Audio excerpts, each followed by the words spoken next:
Fashion news styles 30 to 50% forecast error. Consumer packaged goods 10 to 20% not worse analysts. A structural problem, a 30 to 50% average forecast error means that for every 2 units a fashion brand expects to sell, it may actually sell 1 or 3. That gap is not a rounding error. It is the primary driver of the markdown budgets, the working capital overruns, and the inventory write offs that compress gross margin across the industry. And it sits directly upstream of every commercial decision covered in this module: the OTB commitment, the assortment depth, the reactive replenishment trigger. Get the forecast wrong structurally, and the architecture built on top of it cannot compensate. The fashion industry knows this. Every planning director knows the forecast error statistics. Most accept them as an unavoidable feature of the category, the inherent unpredictability of fashion, and build markdown budgets and working capital reserves large enough to absorb consequences. That acceptance is a mistake. Forecast error in fashion is not random noise. It is the product of identifiable structural mechanisms, statistical pathologies that operate systematically and predictably, and can be partially corrected with forecasting architectures that account for them. This topic builds the diagnostic. Four structural pathologies explain the majority of fashion demand forecast error. Understanding them is the prerequisite for building the hybrid forecasting architecture in parts 2 and 3. Pathology 1: Novelty bias. Standard time series forecasting methods: ARIMA, exponential smoothing, seasonal decomposition, rely on a stationarity assumption. In most consumer goods, this assumption is reasonable. A consumer's demand for a specific breakfast cereal brand follows a relatively stable pattern from one period to the next. Historical data is a reliable guide to future behavior. In fashion, the stationarity assumption is violated by design. Fashion's value proposition is novelty. The industry deliberately generates products whose demand properties are fundamentally different. The industry deliberately generates products whose demand properties are fundamentally different from the products that preceded them. A new silhouette introduced this season has no demand history. The forecast error is not random. It is systematically biased toward the historical base, underestimating demand for styles that resonate strongly and overestimating demand for those that don't. This is novelty bias, pathology 2, trend discontinuity, and regime change. Fashion demand does not evolve continuously, it changes in sudden shifts. It changes in sudden shifts. Periods when consumer preference moves rapidly from one aesthetic to another in ways that render the immediately preceding history actively misleading. The deeper problem: the shift is, by definition, not visible in the historical time series until after it has begun. Detecting it requires information from outside the time series. Pathology 3: Social contagion and non-linear demand amplification. Fashion demand is not independent across consumers, it is socially transmitted. This social transmission dynamic creates non-linear demand patterns that statistical methods calibrated on independent demand assumptions fail to capture. When a style crosses a social transmission threshold, demand accelerates in a pattern that looks like exponential growth. The actual post-event demand is a multiple of that prior. Pathology 4: Sparse data and the cold start problem. In a fashion brand's seasonal range, typically 30 to 50% of SKUs are new introductions. Standard time series methods cannot be applied. The planning team must rely on analogical forecasting, using the history of comparable items as a proxy. Before building the architecture, one methodological correction is required. Most fashion planning teams use MAP, mean absolute percentage error. It is widely understood and wrong for three reasons. First, MAP is symmetric. It treats over-forecasting and under-forecasting errors as equally costly. In fashion, they are not. Over-forecasting generates markdown cost and brand equity damage. Under-forecasting generates lost sales, and for luxury brands with intentional scarcity, may actually support brand equity. Second, MAP is undefined when actuals are zero, which occurs regularly in fashion when a SKU does not sell at all in a given period. The undefined values must be excluded from the average, which biases the calculation. Third, MAP averages across all SKUs equally. A 20% error on a SKU generating 50,000 units is financially material. The preferred metrics are three.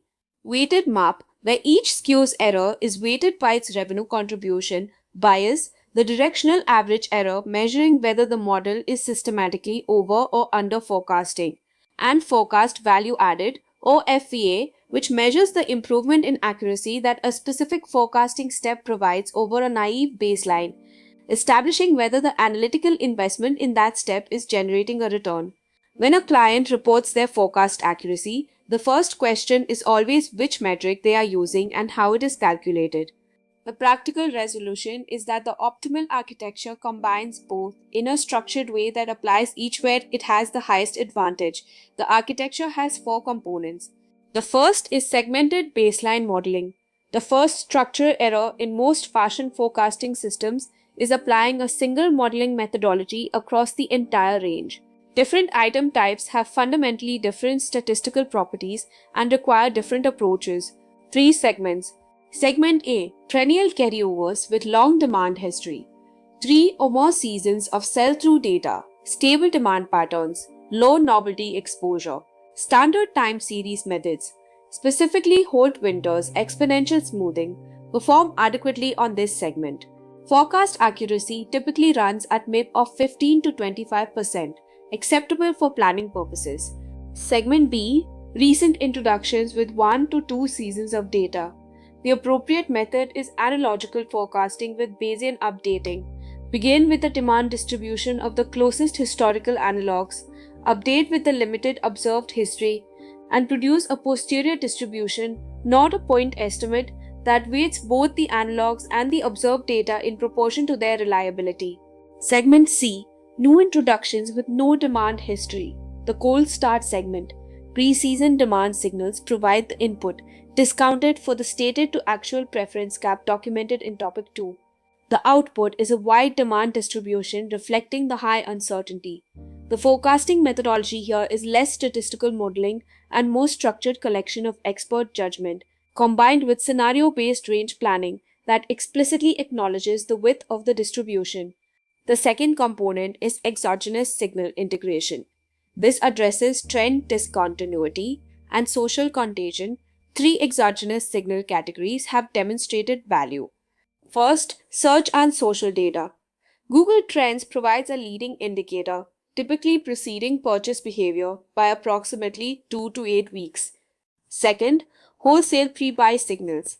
The aggregate wholesale order book, specifically the ratio of advance orders to the prior season's sell-through for comparable items, is a demand signal reflecting a large number of buyer judgments across multiple markets, noisy at the individual item level but useful as a portfolio level demand adjustment. Third, secondary market pricing. A specific item showing above average secondary market price appreciation before or shortly after retail launch has demonstrated demand that exceeds the initial buy quantity. Most reliable for limited edition or highly fashionable items where supply is constrained and demand is concentrated among the highest engagement consumers. The third component is the structured judgment adjustment protocol. Adjustments improve accuracy when the adjuster has access to context not contained in the time series. The adjustment is made according to a structured protocol rather than intuition, and the adjuster's historical accuracy is tracked. The structured protocol has 4 gates. Gate 1 is their specific articulable information that is not in the time series. I think this style will do well. Fails Gate 1. This style has received 3 press features in this month's Vogue, and comparable styles have historically outperformed forecast by 40% after major editorial coverage. Proceeds to Gate 2. Gate 2 is the informational basis quantified. I believe this will outperform by 30 to 50%. Is acceptable. Vague intuition is not. The fourth component is probabilistic output and scenario planning. The final failure of most systems is they produce point estimates, a single number discarded information. The correct output of the hybrid architecture is a set of quantile forecasts at the 10th, 25th, 50th, 75th, and 90th percentiles of demand for each item. These connect directly to the OTP architecture from topic 1. The 50th percentile, the median, drives the anchor commitment in window 1. The 25th percentile drives the conservative inventory position. The 75th and 90th percentiles define the reactive commitment ceiling. The quantile forecasts also enable scenario-based financial planning. Conservative scenario, demand at the 25th percentile, anchor commitments only, full price sell-through at approximately 85%. Base scenario, demand at the 50th percentile, anchor plus directional commitments, full price sell-through at approximately 78%. Optimistic scenario, demand at the 75th percentile, full phased architecture deployed, maximum reactive replenishment triggered. Presenting these scenarios to the board with explicit probability weights and the EBIT range they imply converts the planning conversation from a single number to a calibrated risk assessment. The hybrid forecasting architecture is complex in implementation. Mistake 1: building the statistical model before establishing the data infrastructure. Garbage in, garbage out. The models require clean, consistent, item level sell through data across multiple seasons. In most fashion businesses, this data exists in principle but does not exist in practice in a form suitable for forecasting. Data resides in multiple systems with inconsistent definitions. The data infrastructure is the prerequisite. The second mistake is treating the structured judgment protocol as optional. It is not a constraint on judgment. It is a mechanism for making judgment auditable and learnable. A buyer who cannot tell you whether her adjustments have improved or degraded accuracy is flying blind. The fourth mistake is building the forecasting system in isolation from the OTB architecture. These are not independent systems. Probabilistic outputs drive commitment window sizing, early sell-through updates, the forecast for replenishment. They must be an integrated project. The most important empirical reference for the hybrid forecasting architecture is Fisher and Raman's 1994 Harvard Business School case and their 1996 management science paper, which documented the formulation of an information-based forecasting and replenishment system at Sport Obermeyer, a ski apparel manufacturer facing exactly the four pathologies described in Part 1. The Sport Obermeyer implementation combined three elements: a demand distribution approach replacing point estimates with demand ranges, a structured early order program with wholesale accounts providing pre-season demand signals, and a phased production commitment holding back a portion of production for reactive response to early retail sell-through. The financial outcome: the hybrid approach reduced the combined overproduction and underproduction costs on the high uncertainty portion of the product line. The fashion-forward new introductions by approximately 40% relative to the baseline single forecast approach. Two important caveats. First, Sport Obermeyer operates in the premium outdoor category with material novelty but less extreme social contagion and trend discontinuity than fashion. The 40% improvement should be treated as a directional benchmark, not a transferable target. Second, Sport Obermeyer's implementation was enabled by large wholesale accounts willing to participate in the early order program. The equivalent data infrastructure for a luxury brand with predominantly directly operated retail requires different mechanisms. The implementation follows a three-tier roadmap. Tier 1: Data Foundation and Baseline Measurement. Months 1 through 6, audit the data and establish the FPA proof of concept. Tier 2: Bayesian updating and exogenous signal integration. Months 7 through 12. Implement the Bayesian updating framework for segment B. Integrate the first exogenous signal, search trend data, as it is the most accessible and requires the least organizational change. Calibrate the adjustment factor against 2 seasons of historical data before using it prospectively. Measure the FPA contribution of each new component. This tier produces the first evidence that the hybrid architecture outperforms the pure statistical baseline. Tier 3: Probabilistic output, structured judgment protocol, and OTB integration. Months 13 through 24. Transition from point estimates to quantile forecast. Implement a structured judgment adjustment protocol. Build a scenario-based financial planning framework. Connect the probabilistic forecast outputs to the phased commitment OTB architecture. Measure the integrated financial outcome: full price sell-through improvement, markdown rate reduction, gross margin improvement. The principle underlying the roadmap. Demonstrate value at each stage before asking for the next commitment. The third dysfunction pattern is over-adjustment. The adjustment process has become a mechanism for laundering wishful thinking through a technical-looking step. The remediation: implement the 4-gate protocol and track FVA by individual adjuster. The consulting output for a demand forecasting transformation engagement has 4 components.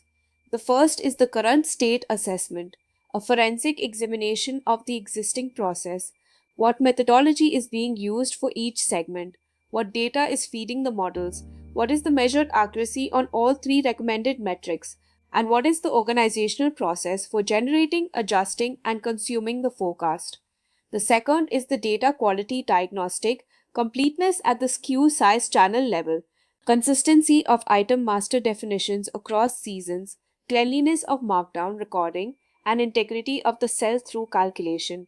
The data quality diagnostic frequently reveals that the highest value short-term intervention is not a new forecasting model, but a data remediation program, which is a less exciting recommendation but a more honest one.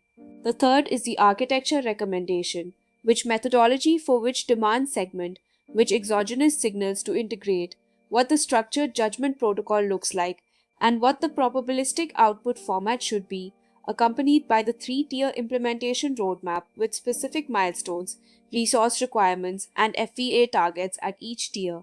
The fourth is the financial business case. This has 2 steps kept separate. The first step uses FVA to establish that the forecast improvement is genuine.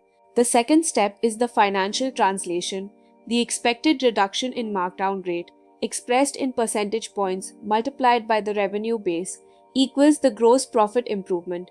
For a fashion brand with 300 million euros in revenue and a 28% markdown rate, a 5 percentage point reduction in markdown rate from better forecasting. A conservative estimate for a brand moving from MAPA 45% to 30% generates 15 million euros of gross profit improvement annually. The 3 topics, OTB architecture, assortment rationalization, and demand forecasting, are not separate. They are 3 components of a single integrated commercial operating system. The system is self-reinforcing. Each component improves the others. Better forecasting improves every commercial decision downstream. Better forecasting improves every commercial decision downstream.